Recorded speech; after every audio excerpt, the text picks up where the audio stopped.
This is Mike McDonald, Web Pro News, and we are in Las Vegas for PubCon, and I'm with Brent Csutoras. Brent, Hey. good to see you. Let's talk about social. You are the the guy to Social talk media to. guy, You're the so, yeah, social I media guess. guy, the only one here, I think.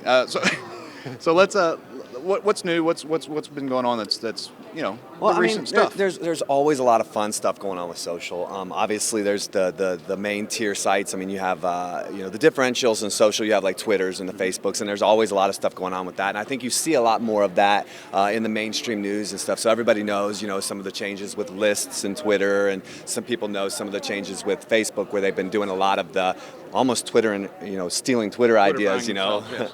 But some of the fun changes in my world, which is more like the aggregation sites, is Digg's been doing some changes. They added a new trending feature recently, which is an effort to try to get more exposure for the upcoming stories before they go popular. A lot of people complain about some of the stuff that hits the front page, and they're always looking for ways that they can integrate people into that actual voting process to make that determining factor. Because a lot of people on social aggregation sites don't participate in the process of actually voting things to the front page. The majority of people see it, then they vote on it, and then there's, they complain and whatever about the quality. So now they're giving them opportunity. So on the front page of Digg, right, what they'll do is when there's a story that hits a certain trending algo, point, it says, okay, we believe this one should be now going to the front page. But before we do that, we're going to give it 10 minutes, and they showcase it at the top of Digg.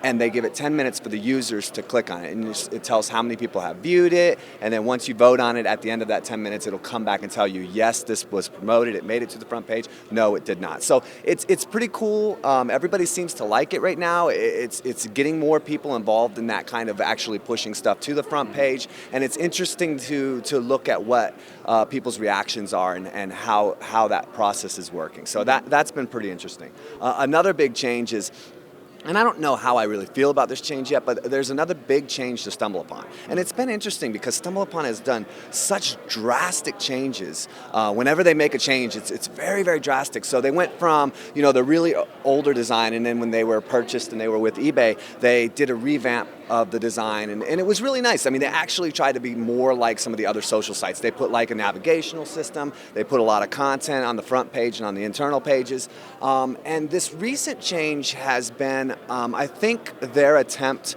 to get more into what Twitter and more into what Facebook is doing as far as that big social explosion. They want to tap into that. So now they're going much more into the social profiling. Who do you know? And so the focus of the content on the site has changed to where now it's much more about who voted on this. Who can you share this with?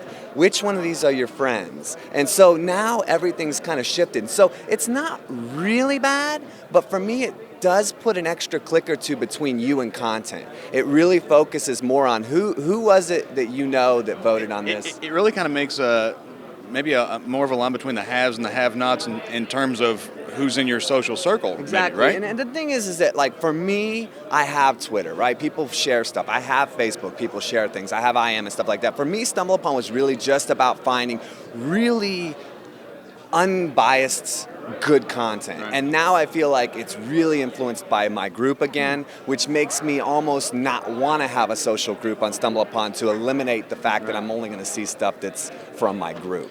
So yeah, part of the StumbleUpon appeal was just the randomness or the outside quality, of the circle. Right? I mean, you didn't know who was really recommending it. It was just based on patterns. And now they've put so much social back into it. So I don't think a lot of people will notice it.